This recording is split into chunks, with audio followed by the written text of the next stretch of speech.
Bonjour. Nous rendrons bien sûr hommage durant cette vidéomélie à Pierre Mérès, qui est décédé dans la nuit du 15 au 16 septembre dernier. Et vous savez, c'est lui qui, depuis le début de nos vidéomélies, c'est-à-dire depuis mars 2020, assurait l'introduction, bien sûr, mais aussi la mise en lien de nos vidéomélies sur YouTube. Il participait à la vie de l'équipe et bien sûr aussi à beaucoup d'activités de la vie paroissiale à Saint-Alix et dans l'unité pastorale de Stockel-au-Bois. Nous rendrons hommage à Pierre dans une séquence qui sera diffusée, bien sûr, dans cette vidéomélie. Mais voici maintenant l'évangile de Jésus-Christ selon saint Luc, l'évangile du 29e dimanche du temps ordinaire. En ce temps-là, Jésus disait à ses disciples une parabole sur la nécessité pour eux de toujours prier sans se décourager. Il y avait dans cette ville un juge qui ne craignait pas Dieu et qui ne respectait pas les hommes. Dans cette ville aussi, il y avait une veuve qui venait lui demander « Rends-moi justice contre mon adversaire ». Et longtemps il refusa. Et puis il se dit « Même si je ne crains pas Dieu et ne respecte personne, comme cette veuve commence à m'ennuyer, je vais lui rendre justice pour qu'elle ne vienne plus sans cesse m'ennuyer. » Le Seigneur ajouta « Écoutez bien ce que dit ce juge dépourvu de justice. Et Dieu ne ferait pas justice à ses élus qui crient vers lui jour et nuit? Les fait-il attendre? Je vous le déclare, bien vite, il leur fera justice. Cependant, le Fils de l'homme, quand il viendra, trouvera-t-il la foi sur la terre? » Acclamons cette parole de Dieu. Louange à toi, Seigneur Jésus.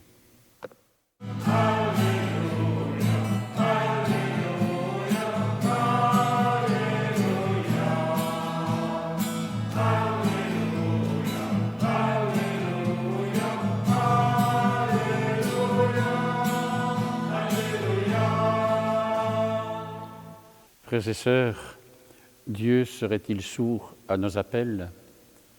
Faut-il l'importuner pour être entendu? On pourrait le croire à la lecture de l'Évangile de ce jour. Ce n'est pas, je crois, ce que Jésus veut nous dire aujourd'hui. En fait, il s'agit, comme souvent avec Jésus, d'une parabole.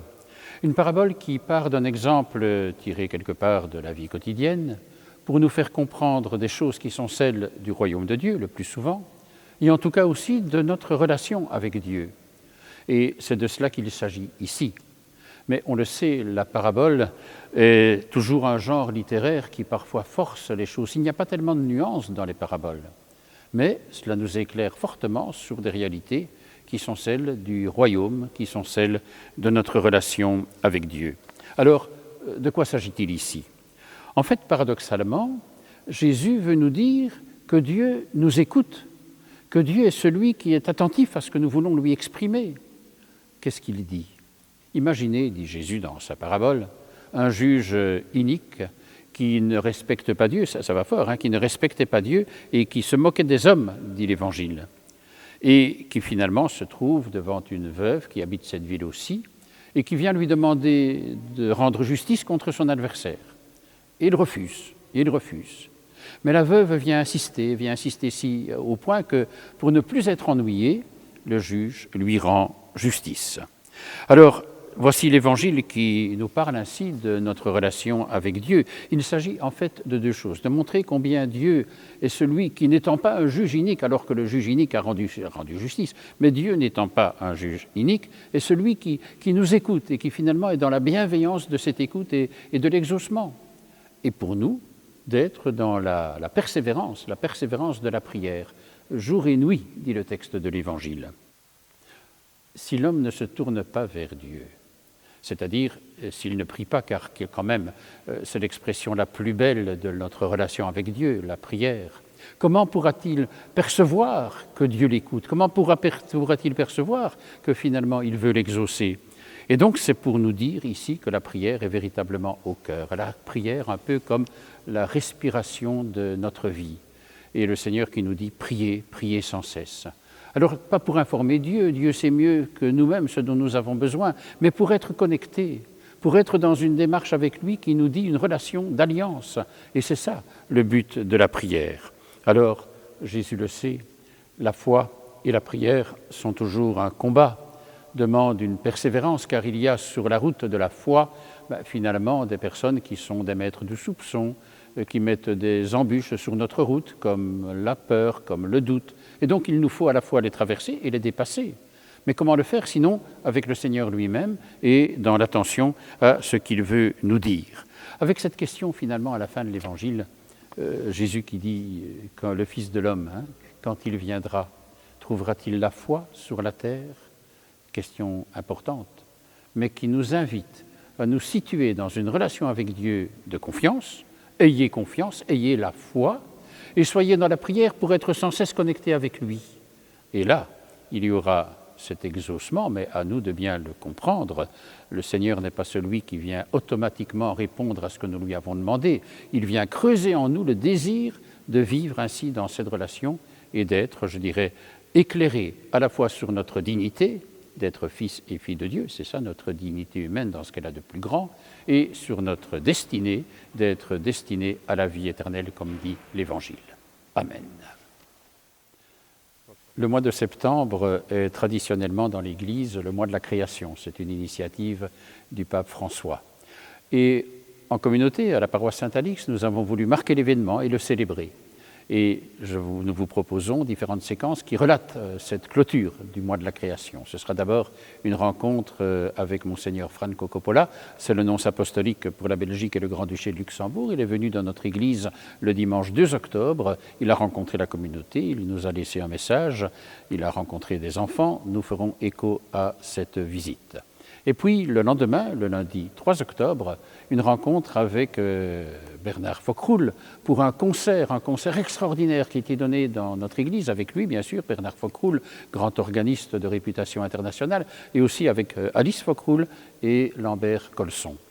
Il y aura enfin une séquence avec Yann Goris, qui est le concepteur et l'auteur, l'artiste du vitrail de nos vitraux ici à l'église Saint-Alix, et particulièrement du vitrail de François d'Assise. Il nous dira pourquoi, dans le cadre de ce parcours biblique que sont nos vitraux, il a proposé d'intégrer ici un vitrail de Saint François.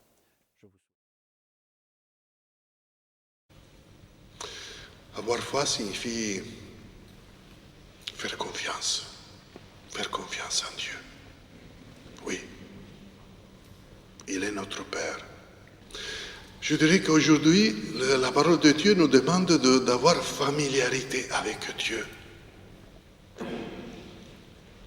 Savoir nous plaindre avec lui, si les choses ne vont pas bien, avec la confiance qu'on est écouté. On est écouté. Et en même temps, cette confiance qu'il va nous écouter, va raviver, va faire revivre l'esprit de force, d'amour qui est dans notre cœur. Mais gardez cet esprit de confiance. Savoir vivre chaque jour sous les yeux du Seigneur. Je viens du Mexique et là-bas, ce qui fait la dévotion de tout le monde, c'est la Vierge de Guadeloupe. Je ne sais pas si vous la connaissez bien. Moi, je ne connaissais rien d'elle avant d'aller, parce que nous, les Européens, nous connaissons la Vierge de Lourdes, Fatima, mais pas tellement Guadeloupe. La Vierge de Guadeloupe, quand elle est apparue, a laissé son image sur le manteau qu'avait l'Indien à qui elle est apparue. Une image qui reste là depuis 500 ans sur un manteau fait de fibres végétales que normalement, depuis 30 ans, après 30 ans, ça devient poussière. Sont passés 500 ans, elle est là. Le manteau en fibres végétales et l'image. Avec les instruments modernes, le microscope électronique, on a pu regarder dans les yeux, dans la pupille de la Vierge. Et on a noté quelque chose que normalement on ne note pas. Vous pouvez faire la preuve. Regardez dans les peintures qu'on a. Regardez dans les pupilles. on voit normalement la couleur de la pupille, rien d'autre. Mais ce n'est pas la réalité. Si nous regardons dans les pupilles les uns les autres, on voit dans la pupille de la personne à qui nous regardons notre image. Et se trouve là, dans sa pupille.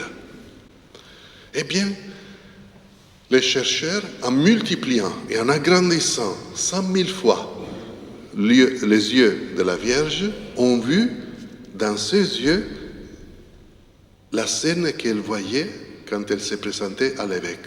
L'évêque et les gens qui étaient autour d'elle étaient restés imprimés dans ses yeux. Et alors les Mexicains, ils passent sous l'image de la Vierge pour se faire voir et pour rester dans ses yeux.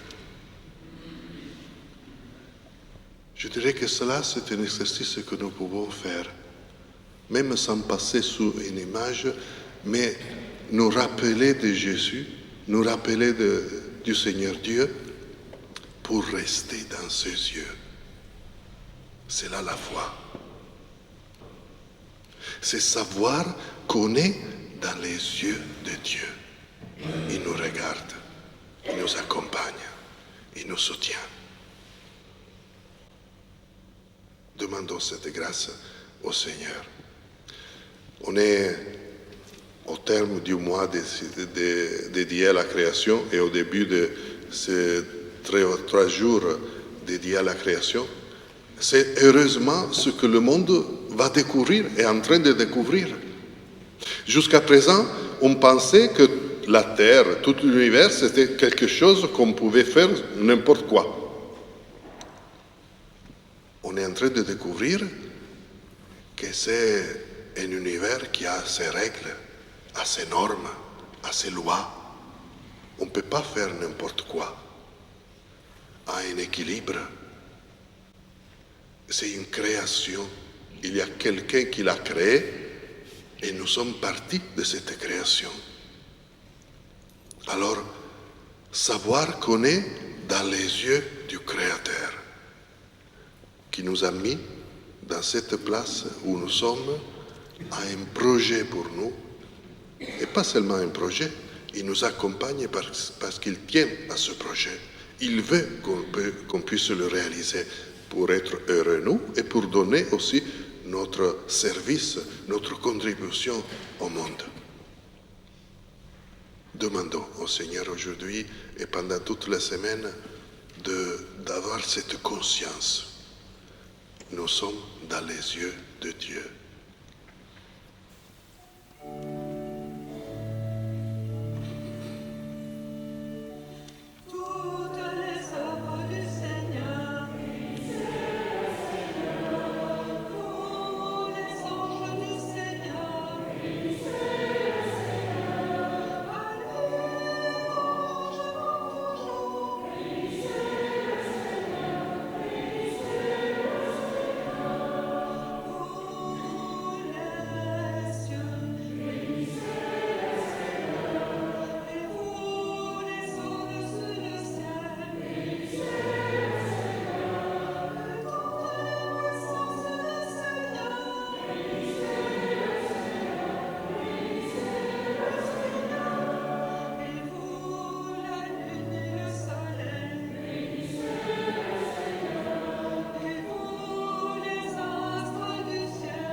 Au moment d'être livré et d'entrer librement dans sa passion, il prit le pain et rendit grâce, le rompit et le donna à ses disciples en disant « Prenez et mangez-en tous, ceci est mon corps livré pour vous. »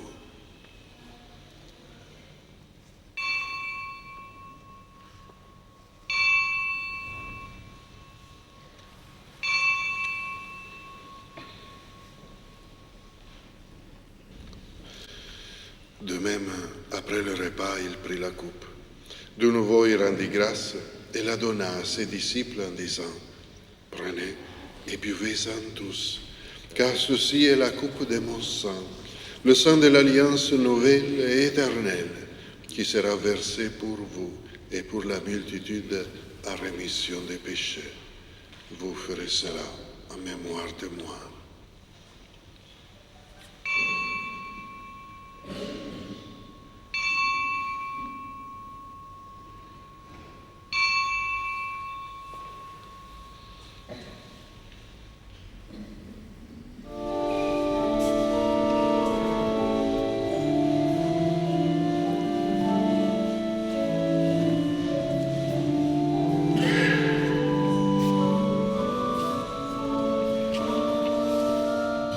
Le Seigneur soit avec vous. Que Dieu Tout-Puissant vous bénisse, le Père, le Fils et le Saint-Esprit. Allons dans la paix du Christ.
Bernard Foccroulle, comment vous êtes arrivé, je dirais, le fait de tomber dans l'orgue, pourrait-il? C'est une vocation finalement. C'est une vocation, mais le désir de l'orgue, c'est quelque chose qui remonte à ma plus tendre enfance. J'avais 5 ans quand j'ai demandé à mes parents de pouvoir jouer de l'orgue. Alors évidemment qu'à 5 ans, on ne peut pas jouer de l'orgue, donc j'ai fait beaucoup de piano avant, mais c'était vraiment ça, l'orgue et la musique de Bach qui me parlaient en premier lieu. C'est ça l'origine de mon désir de musique. Et pourquoi? C'est très difficile d'analyser. Probablement que c'est lié aussi à ma famille. Ma maman était pianiste, mon père était mélomane. On a fait beaucoup de musique, on allait au concert, etc. Mais après, il y a des choses qui ne s'expliquent pas vraiment. Et je ne peux pas m'expliquer pourquoi l'orgue m'a séduit, le son de l'orgue. Mais je pense que la musique de Bach a certainement été liée à cette découverte et à ce plaisir-là. Il y a une ouverture à la dimension mystique à travers l'orgue? Alors, dans la musique d'orgue, il y a différentes facettes qui me passionnent. Il y a bien sûr le fait que l'orgue a une histoire qui est extrêmement liée à l'histoire de la chrétienté, aussi bien du côté catholique que du côté protestant, et que voilà, des siècles de vie ont donné lieu à des répertoires absolument fascinants. On parle volontiers de Bach, mais on pourrait parler d'Olivier Messiaen ou de compositeurs plus anciens ou plus récents. Il y a bien sûr une étroite relation entre la plus grande partie de la musique d'orgue et le culte. Et puis, il y a une deuxième dimension qui me paraît aussi très importante, c'est la dimension du sacré, dans une dimension peut-être plus large. Et où, pour moi, l'orgue finalement rejoint un concert plus général, c'est-à-dire que toute musique, toute grande musique en tout cas, évoque pour moi le sacré, c'est-à-dire une dimension où l'être humain est appelé à se dépasser, à aller au-delà de son quotidien, de la banalité, etc.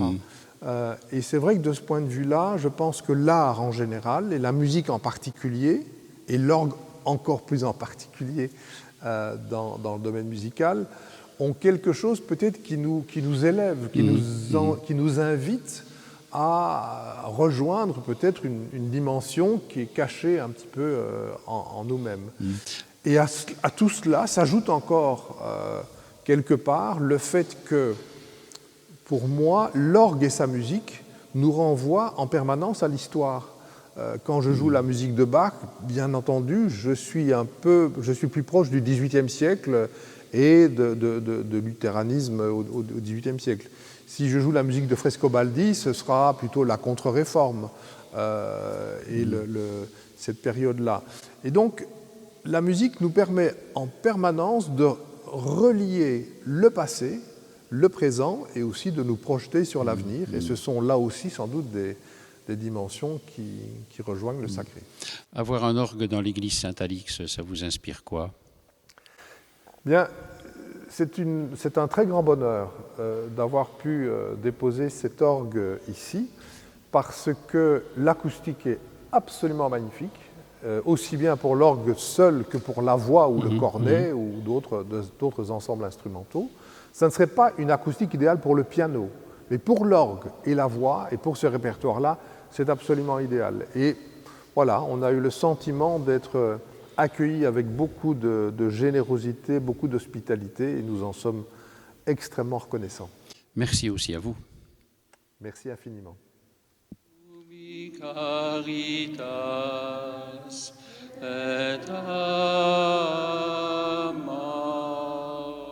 Pourquoi Saint François? En fait, quand j'ai fait mon parcours biblique, ça c'est l'Ancien Testament, puis on passe au Nouveau Testament. Puis ça ne s'arrête pas là, le monde continue, l'histoire continue. Et je me disais, je trouve qu'il faudra un lien entre l'Ancien, le Nouveau Testament, et après le Nouveau, il doit aussi y avoir encore quelque chose jusque chez nous. Je trouvais que François d'Assise était vraiment un lien très important, très sensible, très proche de nous, qui fait le lien entre les deux. Dans ce vitrail, il y a comme un arc-en-ciel, comme un arc d'alliance. Et Dieu a toujours créé des alliances avec l'homme, avec Noé, avec Abraham, avec David, avec Moïse. avec chacun d'entre nous, mais aussi avec François. Et François, il en parle aussi, de cet univers qui englobe la Terre et le monde entier. Et donc, c'est un arc de joie, de feu, de joie, mais aussi de peine, de tristesse parfois. En fait, pour commencer, nous sommes sur cette terre et vous voyez en bas, j'ai mis des couleurs terre, vert, le brun et la couleur aussi des habits de François. Et c'est pas quelqu'un qui a eu facile toute sa vie, mais Philippe parlait de Jésus et de ses disciples qui disaient que le fait que Jésus ait donné sa mort pour nous, c'était leur fierté. C'était là-dessus qu'ils construisaient leur enseignement et leur force. Quelqu'un a donné sa vie pour montrer le chemin d'amour, d'espérance, de charité, de compassion. Et François aussi a souffert. Il est mort très jeune aussi. Et donc, c'est un peu ça aussi que j'ai montré au milieu de ce vitrail. C'est un peu comme de la glace ou comme un roc, quelque chose d'assez froid. Il a reconstruit des églises avec ses mains. Il se promenait avec des sandales dans la neige parfois. Donc, il est mort jeune parce que, il n'a pas pu supporter tout ça. C'était une vie difficile, mais jamais il a dit « Regardez comme je souffre, moi, je suis le petit, Dieu m'a abandonné. » Non, au contraire, il est passé au-dessus de ça, il a transcendé cela, comme Jésus aussi. En fait, il a offert aussi sa vie. Je crois que nous pouvons prendre François comme cet exemple de Jésus aussi. Et il est en face de Job, qui est un autre prophète, qui a tout perdu, et qui retrouve aussi vie. Et les deux hommes sont des prophètes qui ont cette alliance, cet arc d'alliance avec Dieu. Et c'est tellement plus gai d'être l'artisan du beau, de pouvoir partager ça.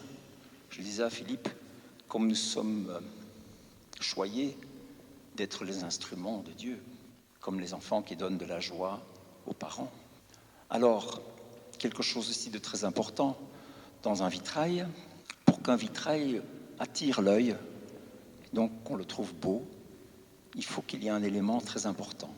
Pour qu'un vitrail vive vraiment, si on met toutes sortes de couleurs les unes à côté des autres, eh bien le vitrail va avoir l'air bouché, fermé. Et dès qu'on met des morceaux de vitraux sans couleur, au milieu des couleurs, les couleurs reprennent vie. Et ici, le vitrail, il a besoin de lumière. Regardez, il y a des traits qui descendent là, comme ça, vous voyez, au travers des couleurs.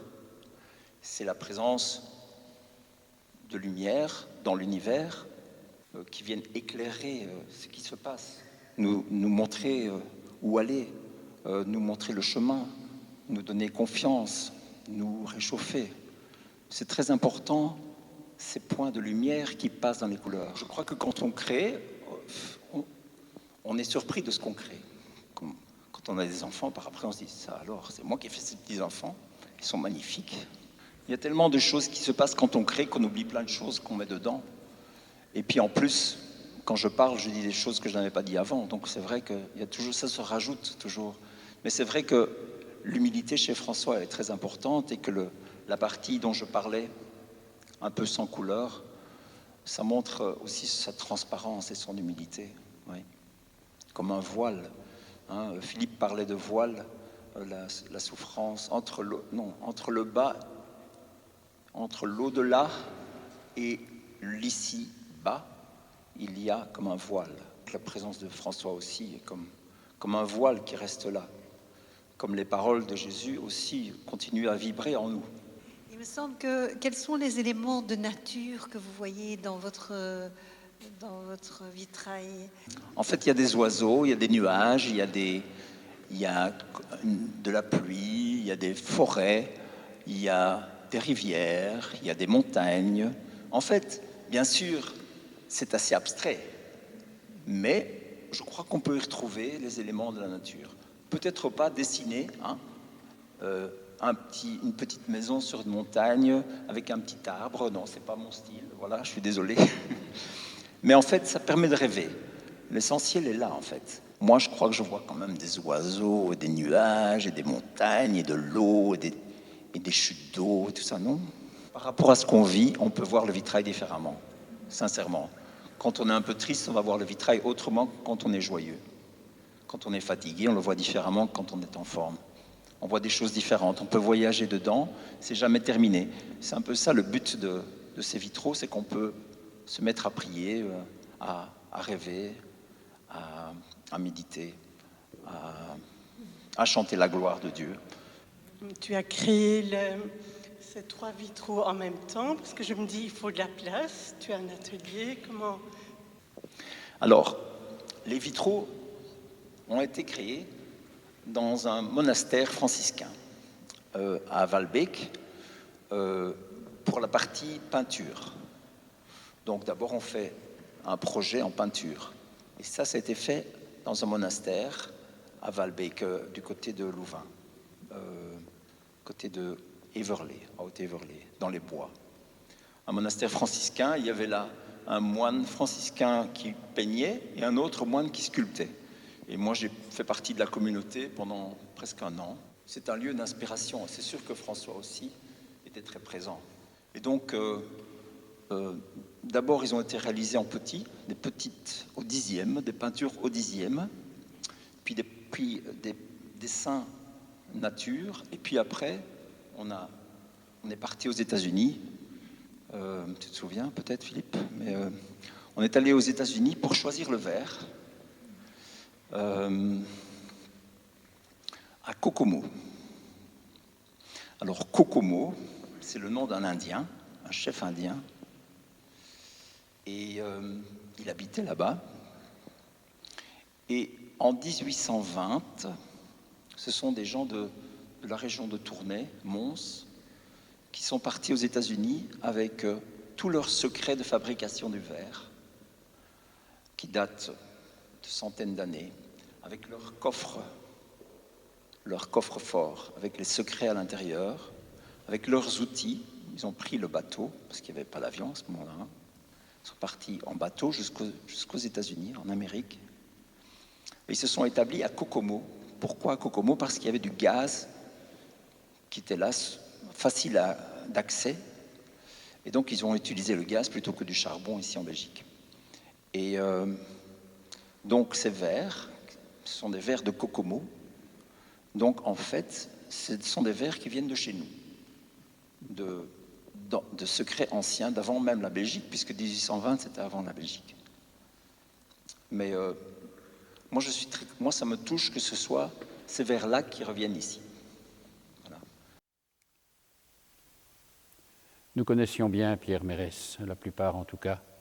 Et puis, ceux qui ne le connaissaient pas, je vous propose de le découvrir à travers la séquence que nous allons vous proposer. Il est décédé à la mi-septembre. Il était bien sûr une cheville ouvrière de notre communauté. Il était un ami, il était un citoyen du monde, il était un croyant, on pourrait ajouter la liste. C'est lui qui, au cœur de notre communauté, inspirait beaucoup de choses. Alors, voici une séquence pour lui rendre hommage, pour faire mémoire.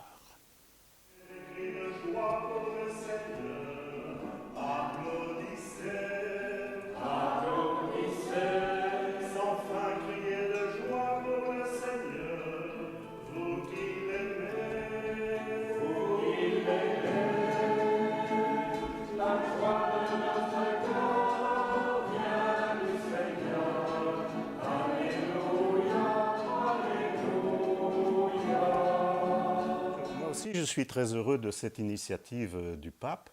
On va voir où elle va nous conduire. J'ai été frappé, moi, par ce besoin qu'ont exprimé les paroissiens de réforme. Et d'ailleurs, j'entendais Monseigneur de Kessel récemment dire oui, l'Église doit se réformer pour revenir aux sources de la foi et de l'amour. Et je crois qu'effectivement, il y a quand même un certain nombre de choses à dépoussiérer qui se sont accumulées au fil du temps et des siècles dans une organisation qui n'est plus tout à fait adaptée à ce que devrait être une église au XXIe siècle. Et même dans notre paroisse, fiers de tout ce que nous faisons et heureux de tout ce que nous faisons. Je pense notamment aux enfants, parce qu'on a beaucoup parlé des jeunes, mais il faut quand même rappeler qu'il y a énormément de catéchèses. Mais je crois quand même qu'il faut aussi préparer le chemin, ensemble, préparer le chemin du futur, préparer l'avenir de notre paroisse.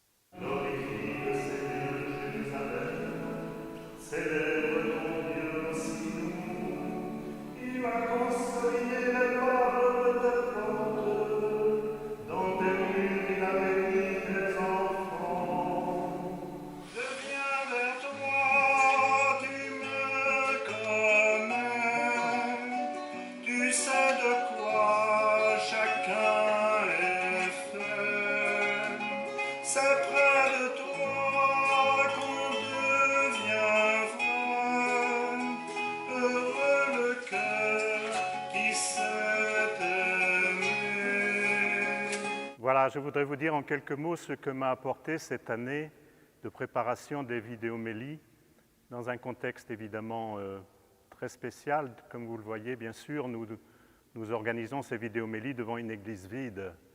Cela veut dire que vous n'êtes pas là. Cela veut dire que vous nous regardez à un moment qui vous convient. Nous sommes peut-être un peu en dehors de l'espace-temps ordinaire. Et pourtant, ce lien, il est très fort. Et comme l'a dit l'équipe pastorale, c'était quelque chose qui était nécessaire, souhaité, et qui a créé beaucoup de communautés dans notre paroisse. Je voudrais peut-être ajouter d'ailleurs qu'il y a 2000 ans, Jésus a dit « Quand vous vous rassemblerez en mon nom, je serai au milieu de vous ». Et cela me plaît, cette idée que peut-être il est maintenant au milieu de vous et au milieu de nous. C'était également un plaisir parce que nous avons pu travailler en équipe, bien sûr, avec une réponse très positive de tous les paroissiens, tout le temps. Cela m'a permis également d'acquérir avec mes amis ici présents de nouvelles compétences que j'exerce d'ailleurs en dehors de la paroisse, avec ma famille. Et la dernière chose que je voudrais ajouter, c'est que nous faisons cela à travers les réseaux sociaux, parfois décriés, parfois à juste titre. Dans les mots réseaux sociaux, il y a le mot réseau. Et réseau, ça veut dire lien, ça veut dire communauté. Et social, si on le prend au sens large, c'est social, sociétal, culturel, cultuel et pastoral. Et si les réseaux sociaux sont utilisés à bon escient, ils nous permettent de faire communauté et de faire pastoral.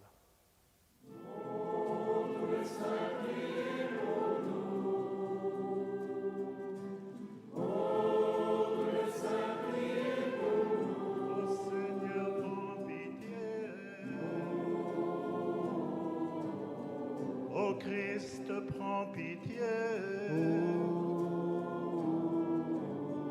Sainte Marie, Mère de Dieu, et Joseph, son époux, Joachim et Anne, Jean-Baptiste, le précurseur,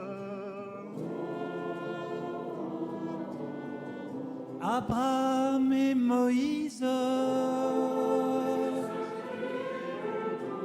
Élie et tous les prophètes, et tous nos pères, témoins de Dieu. Pierre, Paul et André, Jacques et Jean, Thomas et Philippe, apôtres du Seigneur. Un message. un message de Monseigneur Jean Cocrolles, l'évêque auxiliaire pour Bruxelles, et il vient nous aider à bâtir l'avenir en quelque sorte, à nous aider à réfléchir sur l'avenir de nos communautés, de nos paroisses et aussi bien sûr de l'unité pastorale de Stockel-au-Bois. Chers amis de l'unité pastorale Stockel-au-Bois, bonjour. Vous le savez, l'abbé Philippe Mahouet prendra sa retraite d'ici quelques mois, fin juin. Il est parmi vous depuis de très nombreuses années. Comme prêtre, comme responsable de l'unité, il a réalisé avec vous un très beau travail. Que va-t-il se passer ensuite? C'est une bonne question, autant pour vous que pour moi. Les temps ont changé et je n'ai pas de successeur, entre guillemets, à vous envoyer. À titre d'exemple, dans notre vicariat de Bruxelles, qui recouvre la région de Bruxelles-Capitale, j'ai 12 prêtres du diocèse de moins de 60 ans pour une centaine de clochers. Les autres prêtres qui servent à Bruxelles viennent d'ailleurs. Alors je voudrais vous demander quelque chose. Je voudrais vous demander d'imaginer avec moi de nouvelles façons de veiller à ce que, ici, dans ce si beau coin de Bruxelles, on continue à témoigner de sa foi, à la célébrer, à l'annoncer, à servir. Je vous propose de vous retrouver courant novembre 2 fois, ici même, aux Fraternités du Bon Pasteur. De vous y retrouver une première fois pour imaginer l'Église de demain, d'abord dans la prière et puis dans la réflexion. Que nous faut-il vraiment pour faire Église? Et une seconde soirée serait de voir ensemble très concrètement comment réaliser cela chez vous, ici. J'ai confié à une de mes collaboratrices, Madame Nathalie Beurier, le soin de vous accompagner dans cette dynamique synodale. Elle veillera donc à ce que chacun soit écouté et elle vous aidera à rédiger une synthèse de vos réflexions. Et j'espère vraiment qu'au terme de ces 2 soirées de rencontres fraternelles, vous puissiez arriver à une convergence de vues et à des pistes d'engagement pour chacun. Vos conclusions me seront transmises et je viendrai les discuter avec vous. Ici encore, aux Fraternités du Bon Pasteur, je vous rencontrerai dans le courant du mois de janvier. Sans vous, cette unité pastorale ne peut aller de l'avant. Je vous remercie donc d'abord de vous laisser inspirer par l'Esprit Saint. Ensuite, je vous remercie de contribuer, chacun, chacune, quel que soit votre engagement ici, je vous remercie de contribuer à ce discernement. Et enfin, je vous remercie aussi de porter avec moi, avec tous ceux qui sont envoyés dans ce vicariat, prêtres, diacres, laïcs, de porter avec moi le souci d'une Église vivante et responsable. Merci et à bientôt.